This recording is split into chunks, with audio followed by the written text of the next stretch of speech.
guys, welcome back to my channel. Halo, nama aku Anggi. Jadi di video kali ini aku bakal kasih tahu tentang SNMPTN. Jadi semua tentang SNMPTN karena banyak banget yang request tentang cara milih jurusan dan sebagainya. Nah, jadi langsung aja ke inti videonya. Yang pertama, waktu kalian mau daftar SNMPTN, kalian harus pastiin akreditasi sekolah kalian. Karena akreditasi A di sekolah akan ngambil 50% dari top paralel ranking di sekolah kalian. Itu kalau kalian akreditasi sekolahnya A. Kalau yang B dan C kalian bisa lihat lagi, bisa kalian Google. Setelah tahu akreditasi sekolah kalian, misalnya A nih, berarti kan 50% dari top paralel ranking. Nah, kalian harus tahu ranking paralel kalian. Misalnya kalian siswa IPA, berarti nanti seluruh kelas IPA digabung dan ranking kalian diurutin dari 1 sampai misalnya sampai 100 jika 100 orang ada di jurusan IPA di sekolah kalian. Nah, ranking paralel ini penting banget untuk mengukur letak posisi kita itu di mana, terus saingan kita itu siapa. Kalau misalnya kalian nih mau ke FKUI, terus ranking paralel kalian 8. Terus ada juga yang mau ranking yang mau ke FKUI tapi ranking paralelnya 1, berarti otomatis kalian kalah. Dan mungkin aja sekolah kalian mau nerima 2 orang buat ke FKUI, tapi buat cari amannya biasanya 1 orang per 1 prodi. Tapi ini balik lagi karena kunci utama SNMPTN itu adalah ngambil jurusan yang benar-benar kalian minat. Nah, itu jadi poin yang ketiga, yaitu adalah hobi dan passion. Jadi minat kalian itu di mana? Misalnya kalian emang mau kedokteran, yang udah ambil aja. Atau misalnya kalian mau teknik, berarti kejar yang teknik. Lalu pastiin juga indeks sekolah kalian. Nah, ini poin yang keempat. Indeks sekolah ini bisa dilihat dari data penerimaan SNMPTN yang diambil dari sekolah kalian tahun lalu.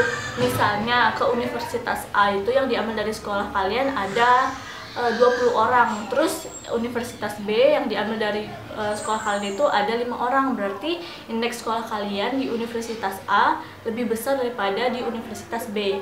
Otomatis kalau kalian ngambil jurusan yang ada di Universitas A itu peluang masuknya lebih besar daripada kalau kalian ngambil jurusan yang sama di Universitas B. Poin kelima yaitu alumni. Nah, alumni ini bisa berupa IPK mereka atau prestasi mereka, karena alumni aku yang ada di HIUGM itu berprestasi dan IPK tinggi-tinggi. Jadi mungkin karena itu juga aku diterima di SNMPTN HIUGM. Pokoknya kalau misalnya kalian tahu ada alumni di jurusan yang kalian mau, di universitas yang kalian mau, yaitu kakak kelas kalian, tanya-tanya aja tentang jurusannya, tentang IPK mereka kalau misalnya mereka mau jawab. Terus apalagi ya, pokoknya kalau udah ada alumni di jurusan dan di universitas yang kita mau, otomatis peluang kita itu lebih besar daripada yang tidak ada alumninya. Itu pasti juga nanti jadi poin yang diberitahu oleh guru BK, biar ngambilnya itu yang aman. Passing grade. Nah, passing grade ini memang diambil untuk SBMPTN biasanya. Tetapi kalau misalnya kalian mau SNMPTN, misalnya kalian ada mau 2, teknik A sama teknik B. Terus kalian bisa lihat dari passing grade SBMPTN tahun sebelumnya, misalnya teknik A itu passing grade-nya lebih tinggi daripada teknik B. Nah, berarti kalian ngambil teknik A di urutan pertama daftar SNMPTN yang kalian mau, baru teknik B yang urutan kedua.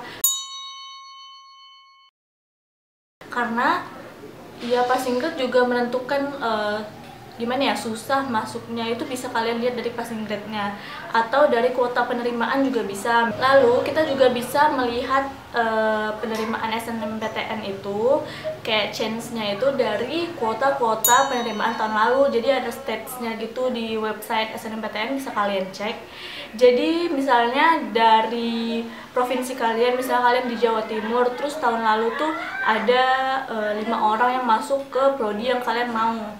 Nah, itu berarti mungkin kalian berpeluang besar di situ dibanding dengan provinsi yang belum pernah sama sekali. Misalnya kayak aku di Kepri itu sebenarnya waktu aku lihat di stat penerimaan SNMPTN itu belum pernah ada yang keterima di HIUGM. Nah, itu berarti peluangnya sedikit kan buat masuk. Jadi harus pinter-pinter ngelihat data di website SNMPTN. Lalu kita juga bisa tanya ke guru BK. Jadi guru BK pasti menyediakan konsultasi. Nah, di situ kita bisa tanya-tanya ke guru BK tentang data, tentang alumni yang keterima, alumni yang nggak keterima, cocok enggaknya nilai rapot kita dengan prodi yang kita mau, saingan-saingan kita lewat ranking paralel dan sebagainya. Itu bisa langsung ditanyakan ke guru BK. Dan kalian harus pinter-pinter koordinasi sama guru BK, karena mungkin aja ada data-data yang salah dan sebagainya. Jadi pokoknya kalian harus stay up to date sama info dari guru BK dan keep in touch sama guru BK. Pastiin ada kontak guru BK di line kalian atau di kontak HP kalian.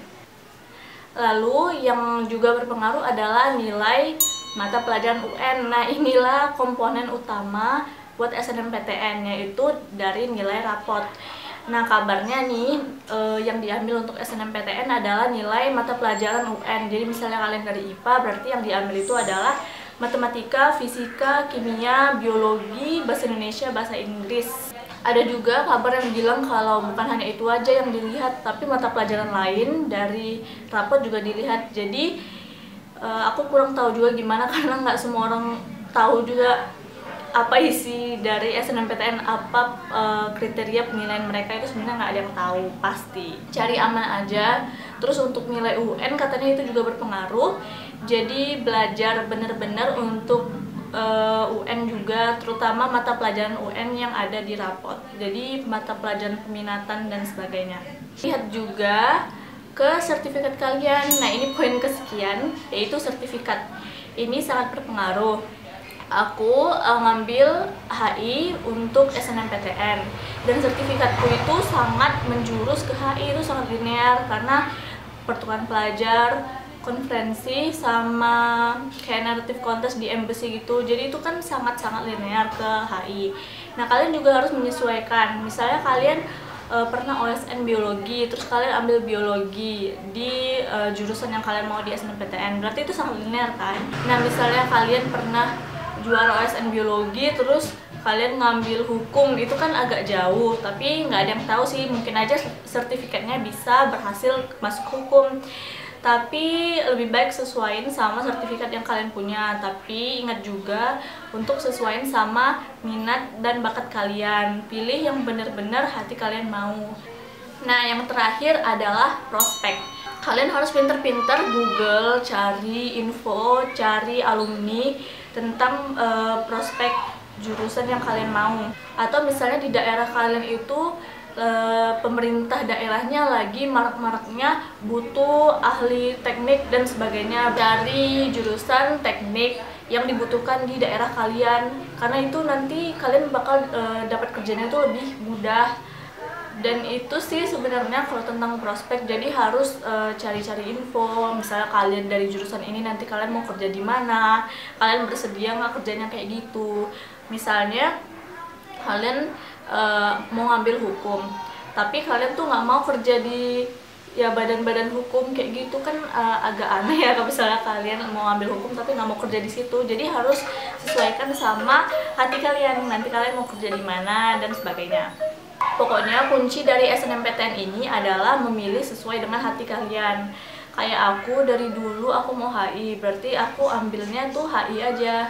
Jadi emang iya sih, waktu SNMPTN aku cuma pilih satu, yaitu HI UGM.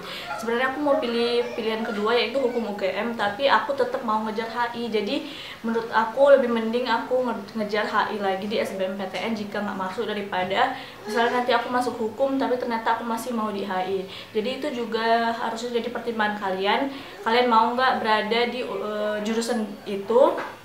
Terus yang terpenting itu minat dan bakat kalian. Jadi misalnya kita ngerasa nggak ada bakat, tapi minat kita itu gede banget untuk ke jurusan itu, kita boleh milih itu, karena biar nanti tuh dipelajari, daripada kita ngerasa ada bakat gitu tapi nggak terlalu minat. Itu kan lebih nggak bagus ya, lebih mending kita tuh ada minat yang besar untuk mempelajari jurusan tersebut.